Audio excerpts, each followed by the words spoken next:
There is no question that the NBA is a star-driven league, both on the court and off the court. However, that does not overshadow the fact that great teams are equally built upon great role players as they are built upon great star players. In the past decade, we've also seen major trends and shifts in the type of basketball teams are striving to play, which has to some degree changed the rubric upon which quality role players are measured against. Specifically, wing players in today's NBA are asked to do very specific things to complement their star players, and there is perhaps no better representation of a perfect role player on the wing in the modern NBA than Robert Covington.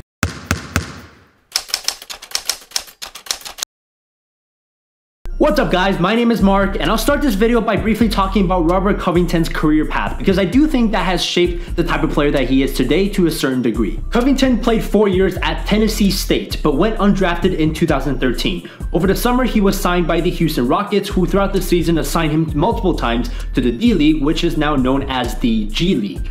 A year later, he was picked up by the 76ers, who saw a lot of potential in him and signed him to a 3-year, $3 million deal, which is pretty much the minimum an NBA player can make. Slowly but surely, Covington became one of the few bright spots for the lowly 76ers, who were breaking records left and right for being one of the worst teams in NBA history. By 2016, Robert Covington had secured the starting small forward spot and was averaging around 13 points and 6 rebounds a night. Fast forward to this year, with a healthy Joel Embiid and a healthy Ben Simmons, knock on wood, they haven't gotten injured yet, the Sixers are trying to make a legitimate playoff push for the first time in about 5 years. Covington in particular has had a great start to the season. As of October 30th, he's putting up a career high 15 points per game and shooting 48% from the field and 49% from 3. Granted, it is a small sample size, which is why I don't really want to focus on his box score numbers, but rather his skill set and his play style, which kind of makes him the perfect role player. Along the lines of shooting threes, we all know that NBA teams are putting increasing emphasis on three-point shooting. Now, Covington's three-point percentage for his career isn't elite. It's at around 35.8%,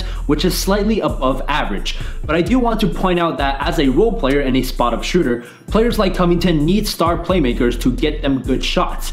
And I'm sure I don't have to remind people how horrible the Sixers have been these last 4 years and how they've severely lacked the star players to complement a role player like Covington. This year, with rookie Ben Simmons, who's already proven to be the best playmaker Covington has ever played with, there's no question that Covington's percentages are going to increase. Is he going to maintain 49% from three-point range? No. But would I at all be surprised if he shot 40% from 3? Not at all. For his career, Robert Covington has attempted 61% of his shots from three-point range. By comparison, Kyle Korver for his career has attempted about 58% of his shots from 3. So Covington is by every definition of the word a three-point specialist. And that's especially valuable to a team like the Sixers, who have Embiid, who's a monster inside the post, and Ben Simmons, who's a non-shooter. Second thing that makes Covington an awesome player is his defense. Along the lines of something I've talked about in a previous video, I want to dive a little bit deeper into what exactly makes Robert Covington such a great defender. First is his size. He's listed at 6'9". In reality, he's closer to 6'8", but either way, it's the perfect size you want for a guy who is tall enough to guard some bigger players, but also not too tall that it affects his lateral quickness. Also worth noting, and perhaps what is more important, is his 7'2" wingspan, which his coaches have suggested is actually longer than even that. This is a big reason why Covington was second in the league in deflections and fourth in the league in steals per 36 minutes. His coach, Brett Brown, spent a big portion of his career as an assistant to Popovich in San Antonio, where he got the chance to coach Bruce Bowen, one of the best defenders to ever step foot on an NBA court. This is a quote from Brett Brown comparing Robert Covington to Bruce Bowen. Quote, "Bruce Bowen would guard LaMarcus Aldridge down to Allen Iverson to Carmelo Anthony and so on. Dirk, he was just like a band-aid. Robert, for me, for us, is that." In a piece written by Jack Fisher of Sports Illustrated, he details how Covington, before each and every game, spends time with the Sixers assistant coach Lloyd Pierce to study the offensive tendencies of his upcoming defensive assignment, whether that be a star point guard in the league like John Wall or Westbrook, or a scoring forward like Andrew Wiggins or Kawhi Leonard. And for what it's worth, Covington last year was 4th in Defensive Player of the Year voting, even though he was behind Draymond, Kawhi, and Rudy Gobert by a significant margin. While Covington is nowhere near the shot blocker that Draymond is, they do share one common defensive trait that is especially valuable in today's league, which is the ability for a forward to guard bigger assignments but also switch onto smaller guards. Robert Covington is therefore the prototypical 3-and-D player that so many teams covet. Now I want to transition this into a very interesting discussion, which also has to do with Robert Covington. Over the summer, ESPN released their top 100 NBA players list,